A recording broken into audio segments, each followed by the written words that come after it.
before a cup is hoisted, before a name is called,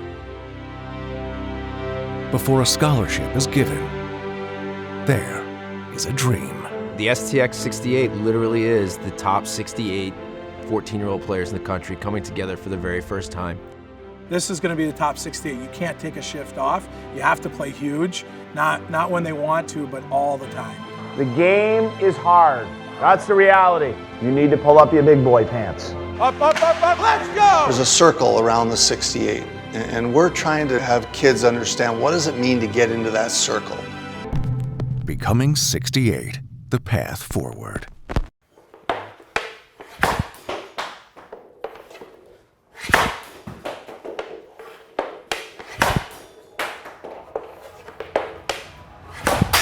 For Anthony Cipollone, life has always been about hockey. I started playing when I was about 4 years old and just got hooked right away. That's basically second nature. Like I couldn't imagine life without hockey. Yep, good, up. Nice. Here we go, Ant, here we go, Ant. Find those pucks, Yes, nice, get it quick. Nice. On the ice, sibling rivalry Quick. brings out the best in both Anthony and his older brother Joey. I think it really helped both of us become better players. It sort of instilled that competitive nature because we never wanted to lose. Good, get up ice. Nice. Joey's talent earned him a scholarship offer to the University of Vermont. And again, Anthony was not far behind, committing to the Catamounts as well shortly thereafter, while only a ninth grader. I love hockey. I just want to make it to the NHL, but college was one of my ambitions, and I just committed to University of Vermont, so that was a real excitement for me. I have pictures of him when he was like 2. He wanted to be a goalie in the worst way. I'd come down, he'd have his goalie equipment on. I'm like, he's 2, it's not happening. He was like 3 and a half, and I said, when you're ready, you tell me. And this is an absolutely true story. He wakes up on his 4th birthday. He comes down, and before he even says anything, he says, Ma, I'm ready, call Coach Jim. And while the game might have come natural for Anthony, his parents were a different story. I grew up in the Bronx, so really hockey to us was pretty much non-existent. I mean, pretty much grew up playing baseball and football, so I didn't really know a blue line or a red line or anything about hockey whatsoever. I grew up in a family of all girls, and I'd always be saying to my husband, is this normal? Like, why are they killing each other? I remember the first time going into a rink, the coach looked at me and was like, are you kidding me? You don't know how to get your skate on? I'm like, no.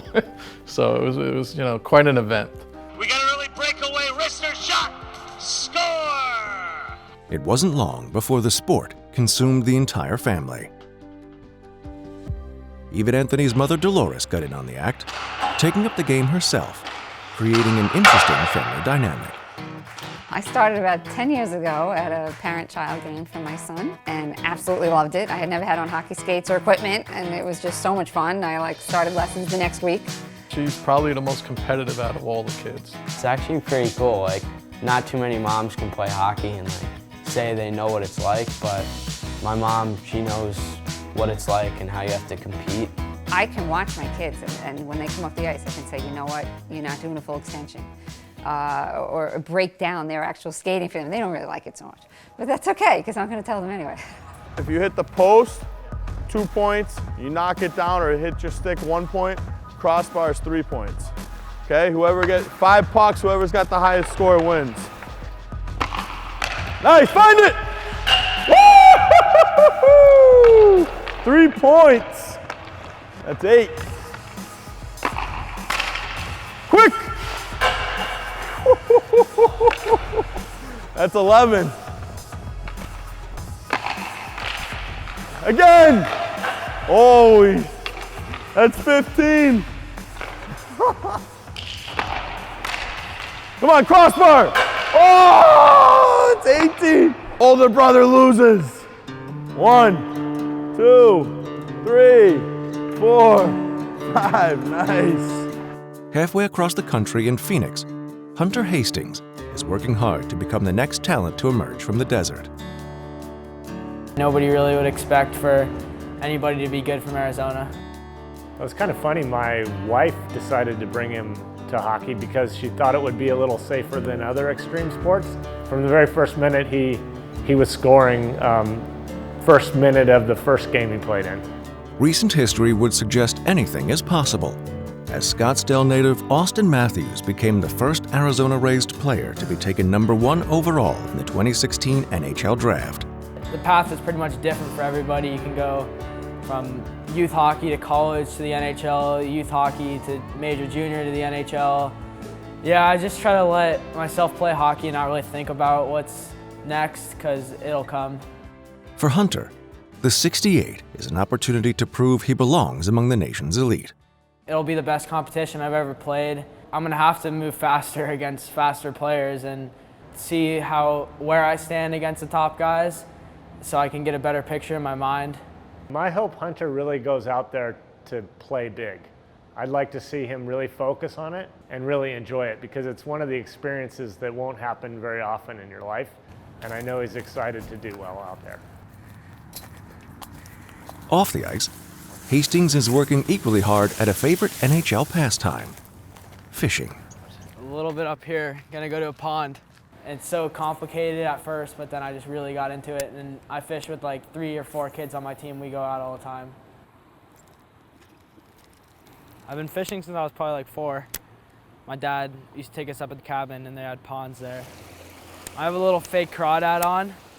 I'm just making it look like a crawdad on the bottom, and largemouth bass will come up and eat it, and then hopefully get them to eat it.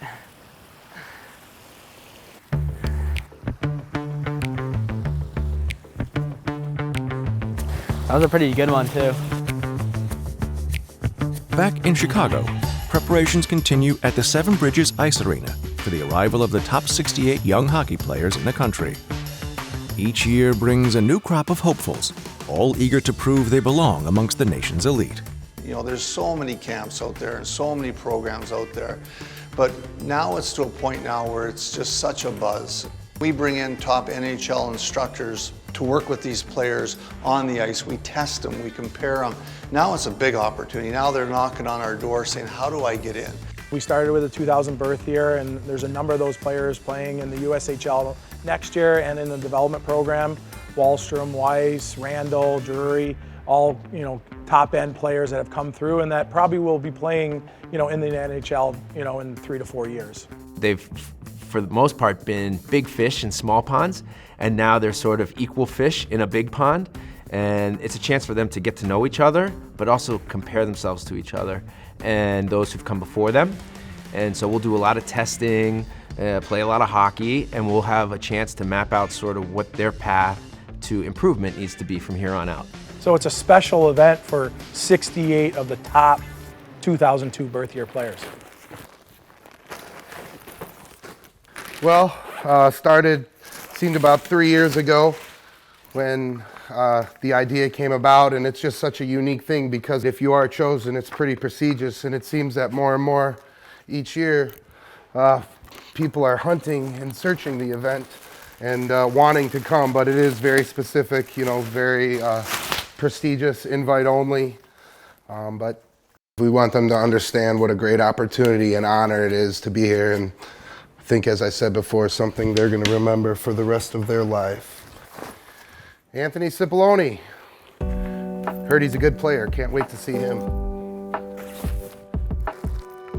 An hour's drive from the arena, Wyatt Shingo is continuously training with the big picture in mind. He's a boy that plays for Chicago Mission program that trains out of this facility, and he's probably been a high-end talent since he was about 8 or 9 years old, and kind of always been a step ahead of everybody else. He's got just tremendous hockey sense, so he sees the ice really well. But Wyatt he's a special player, and he continues to be a special player because he's constantly putting the time and effort into becoming a better hockey player. I hope it's going to be a hard camp. It's top 68 kids in America. I mean, it's pretty cool if you ask me.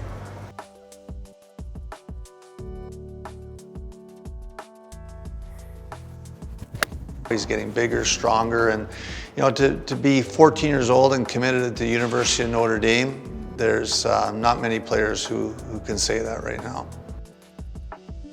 Well, I started skating when I was like 2, I didn't really start playing games till I was like 5. I played up with older kids.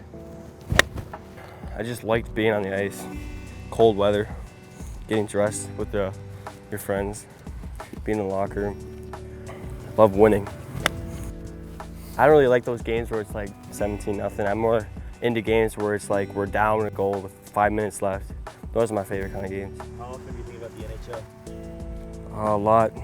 When I watch it, I just hope to be there one day, more than anything. For Wyatt, like all the others selected to this elite event, becoming one of the 68 is the true first step towards his ultimate dream.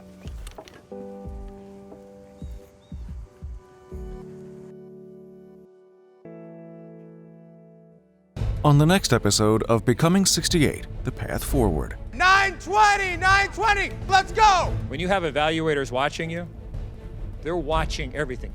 Getting drafted was a special moment for me, but at the same time, that really doesn't mean anything. All right, guys, this is a sprint every time now, let's go! Every time you touch a puck or go through a drill, you're practicing something, you're creating a habit, and it's going to be good or it's going to be bad.